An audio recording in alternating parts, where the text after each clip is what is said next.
Number 8 है ये CPC का। नाउ अब हम पढ़ेंगे सेक्शन 22 से लेकर 26 एंड ऑर्डर 23। ये बात करते हैं ट्रांसफ़र ऑफ सूट की, विड्रॉल ऑफ सूट की एंड एडजस्टमेंट ऑफ सूट की।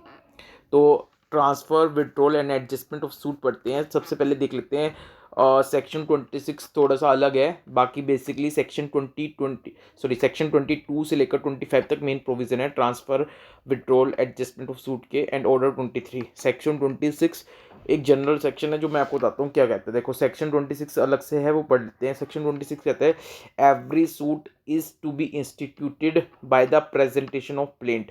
यानी जब भी आपको सूट फाइल करना है तो आप एक प्लेंट तैयार करोगे और वो प्लेंट आप फाइल करोगे तो आपका सूट फाइल हो जाएगा। तो सूट कैसे स्टार्ट होता है? By presentation of plaint as पर सेक्शन 26। फिर सेक्शन 26 फर्दर ये बताता है कि जितने भी फैक्ट्स आप प्लेंट में लिखोगे it has to be proved by the affidavit. यानी आप जो अपनी प्लेंट है उसके साथ एफिडेविट लगाओगे। अब ऐसा इसलिए है क्योंकि बहुत सारी पार्टी प्लेंट में कुछ गलत फॉल्स स्टेटमेंट दे देती थी। तो ये प्रैक्टिस रोकने के लिए ये अब एफिडेविट का पॉइंट रखा गया है। क्योंकि अगर आप एफिडेविट देते हो प्लेंट के साथ में और उसमें एफिडेविट में आप लिखते हो कि भाई जितना भी मैंने प्लेंट में बताया सब कुछ सच है, तो और अगर बाद में वो झूठ निकलता है तो आपके ऊपर फॉल्स एविडेंस देने का केस चल सकता है आईपीसी के अकॉर्डिंग। नाउ सेक्शन 22 बात करता है। सेक्शन 22 देख लीजिए क्या बात करता है। Section 22 provides that Section 22 provides that if a suit can be instituted in any one of the two or more courts and it is instituted in any of the court, then any defendant after notice to the other party may at the earliest possible opportunity and in all cases where issues are settled at or before such settlement apply to have such suit transferred to the another court. The court to which an application is made after considering the objection of the other party then determines in which of the several court having jurisdiction the suit will proceed. Section 22 देखो क्या बात करता है। Section 22 ये कहता है कि अगर मान लो सपोज करो एक कोई सूट है वो दो कोर्ट से ज़्यादा कहीं पे फाइल हो सकता है और प्लेंटिफ ने सपोज किसी एक कोर्ट में सूट फाइल कर दिया, तो अब डिफेंडेंट क्या करेगा? डिफेंडेंट अर्लीस्ट अपॉर्चुनिटी पे और अगर जहाँ पे इशू सेटल हो रहे हैं तो बिफोर या at the time of settlement issue objection raise करेगा और कोर्ट को अप्लाई करेगा, सर कि मेरे ये जो केस प्लेंटिफ ने फाइल किया है इसको आप दूसरी कोर्ट में ट्रांसफ़र कर दो। और फिर कोर्ट डिसाइड करेगा डिफेंडेंट की एप्लीकेशन को और दूसरी पार्टी का ऑब्जेक्शन यानी प्लेंटिफ का क्या ऑब्जेक्शन है ये देखते हुए, और फिर कोर्ट डिसाइड करेगा कि कौन सी कोर्ट में सूट प्रोसीड होना चाहिए। अब ये जो एप्लीकेशन है डिफेंडेंट को लगानी है, यानी प्लेंटिफ ने किसी भी एक कोर्ट में केस कर दिया और डिफेंडेंट जाता है किसी और कोर्ट में दूसरे शहर में कहीं पे सूट चले, तो डिफेंडेंट को ये एप्लीकेशन कहाँ पे लगानी है उसका आंसर देता है सेक्शन 23। तो सेक्शन 22 में तो बस इतना बताया कि डिफेंडेंट को लगता है कि कहीं पे और सूट चलवाना है और प्लेंटिफ ने किसी और जगह सूट फाइल किया है और डिफेंडेंट चाहता है कहीं और सूट फाइल हो तो चले, तो डिफेंडेंट एप्लीकेशन दे सकता है eight the time of settlement issue और बिफोर द सेटलमेंट इशू। ठीक है, फिर कोर्ट डिसाइड करेगा कहाँ पे केस चलना चाहिए। सेक्शन 23 बताता है कि डिफेंडेंट को सेक्शन 22 में जो एप्लीकेशन लानी है वो कहाँ पे लगानी है। अगर जिन जिन कोर्ट के पास जुडिक्शन है वो उनका सेम अपीलेट कोर्ट है तो उस अपीलेट कोर्ट में लगाएगा। अगर सेम अपीलेट कोर्ट नहीं है, डिफरेंट अपीलेट कोर्ट है बट सेम हाई कोर्ट है तो उस हाई कोर्ट में लगा देगा। और अगर डिफरेंट हाई कोर्ट है यानी दो जो जहाँ जहाँ केस चल सकता है वो अलग अलग स्टेट में है और उनका डिफरेंट हाई कोर्ट पड़ता है, तो उस हाई कोर्ट में एप्लीकेशन लगेगी जिस स्टेट में सूट फाइल हो चुका है।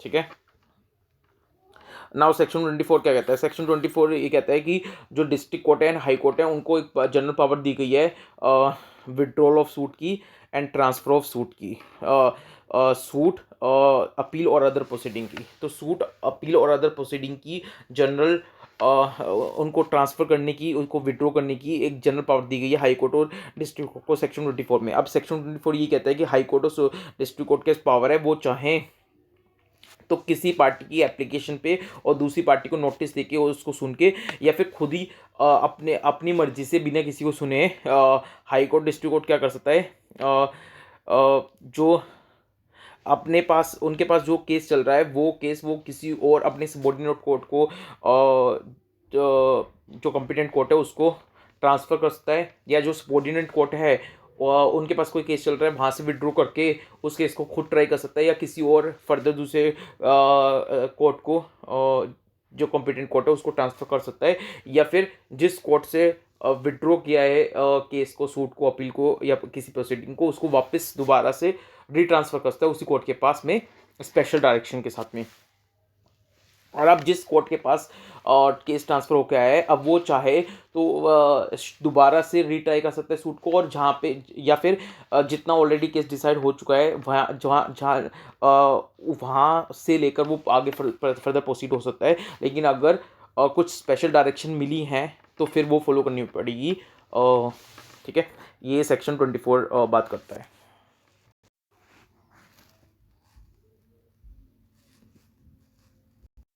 एक बार देख लो सेक्शन 25 क्या कहता है। सेक्शन 25 ये कह रहा है कि सुप्रीम कोर्ट के पास पावर है कि सुप्रीम कोर्ट किसी भी पार्टी के एप्लीकेशन पर और दूसरे पार्टी को सुनकर एक स्टेट से दूसरी स्टेट में केस को ट्रांसफ़र कर सकता है, यानी एक स्टेट के हाई कोर्ट से दूसरे स्टेट के हाई कोर्ट में, या एक स्टेट के सिविल कोर्ट से दूसरे स्टेट के सिविल कोर्ट में मैटर को ट्रांसफ़र कर सकता है। अब नाउ, और अगर कोई भी गलत पार्टी थी जो जिसने, या तो एप्लीकेंट गलत था या फिर जो अपोज कर रहा था उस एप्लीकेशन को, वो गलत था, तो अब सुप्रीम कोर्ट उसके ऊपर 2,000 रुपये तक का जुर्माना लगा सकता है सेक्शन 25 के अंदर। नाउ सेक्शन 23 ऑर्डर 23 पढ़ लेते हैं, विड्रॉल एंड डिसमिसमेंट ऑफ सूट। अगर सूट फाइल करने के बाद प्लेंटिफ को लगता है कि मेरे को सूट को विड्रॉ कर लेना चाहिए, तो प्लेंटिफ सूट को विड्रॉ कर सकता है या अपने किसी क्लेम को अबेंडन कर सकता है। और अगर कोर्ट को लगता है कि कोई फॉर्मल डिफेक्ट है इसलिए वो सूट को विड्रॉ करना चाहता है, या फिर कोई और सफिशिएंट ग्राउंड है, तो कोर्ट परमिशन दे सकता है। और कोर्ट की परमिशन से अगर प्लेंटिफ अपने सूट को विड्रॉ करता है तो बाद में वो